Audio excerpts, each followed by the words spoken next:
I'd be lying to you if I said I wasn't pumped right now. What I have in front of me is potentially the game changer in computing power and everything creative. My friends, I give you the 2014-inch, man, I can't even speak, 14-inch 2021 MacBook Pro in all of its glory. I've been using a 2015 MacBook since 2015, and I edit all my videos and all of my content on that. And when I tell you using Premiere Pro on a 2015 MacBook is brutal, it is brutal. Yes.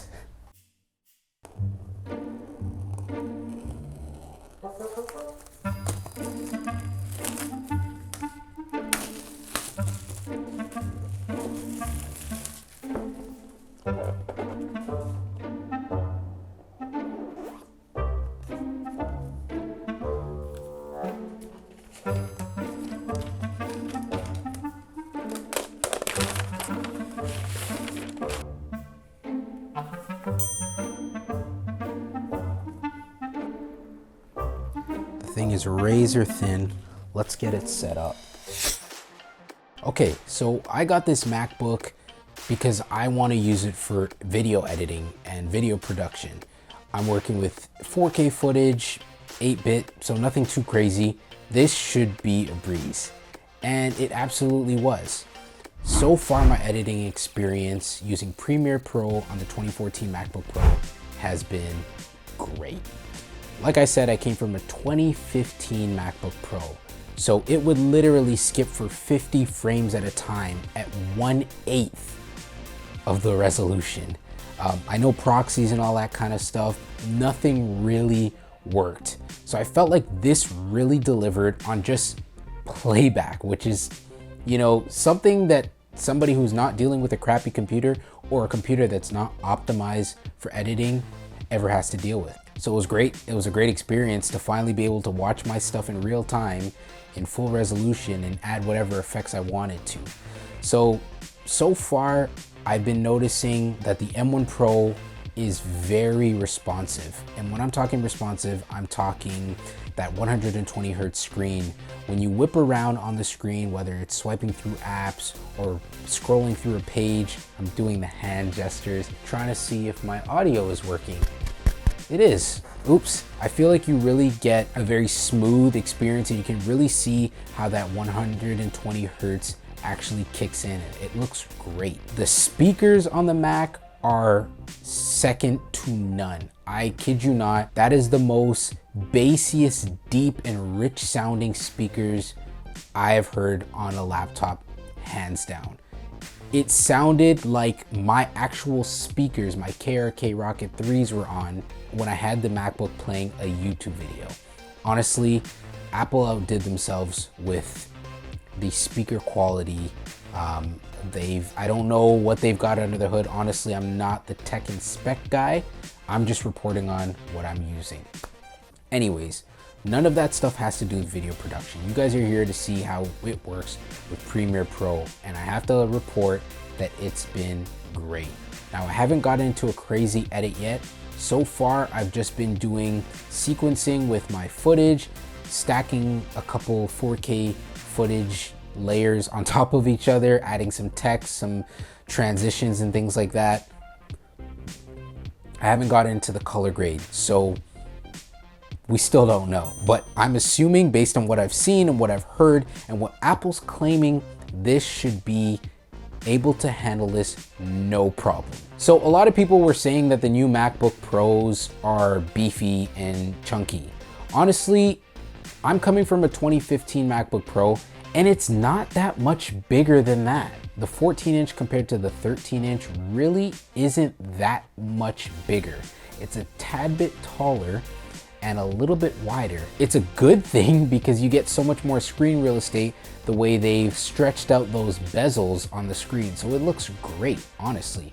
Which brings me to my next point, the screen. The screen on the 2021 14-inch MacBook Pro looks amazing. They say it's got mini LED technology behind the hood, and I've gotta say it looks great.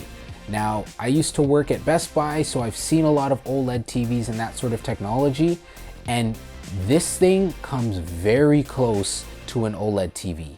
I was watching some YouTube content. Maybe I should be watching HDR content, but I was watching 4K YouTube content that had a lot of contrast on it in it, and it looked amazing. So that's a great step up from previous generation MacBook Pros. The keyboard feels good. You've got a nice, it feels good when you click it. I'll say that. It feels good when I'm clicking it. It's a little different than my 2015 model, but I'm starting to get used to it.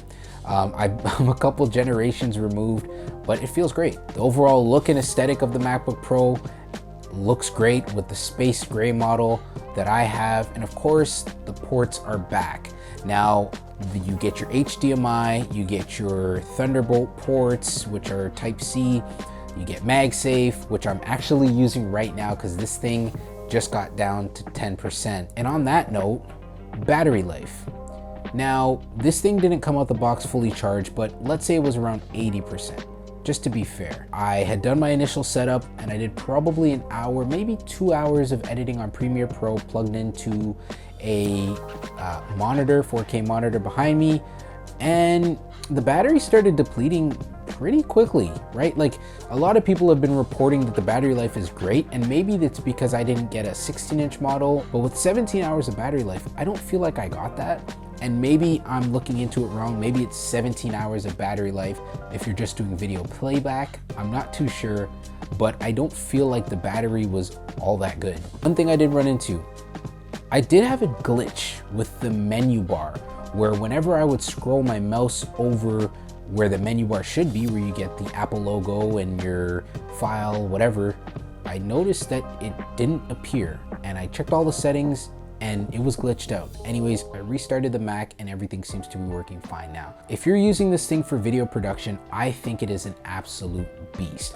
I mean, the overall image on the MacBook looks amazing. It's fast, it's snappy, it's responsive. Now, I really haven't had a chance to really get in and do an actual full-on edit. I only edited the intro for this video and a bit of the unboxing sequence. So far, so good. I might have to give you guys an update on how things are going, maybe in a week or 2 weeks. But so far, for what I'm using it for, it's been great as a videographer. It's been great to work with 4K footage on this thing. And honestly, if you are using a 4K camera with 8-bit footage, you will be more than great. If you want to check out a short film that I worked on for Rode, hit this over here somewhere. Anyways, now I can stop the video and get to editing and give you guys an update on what things are like. Thanks for watching, guys. Later.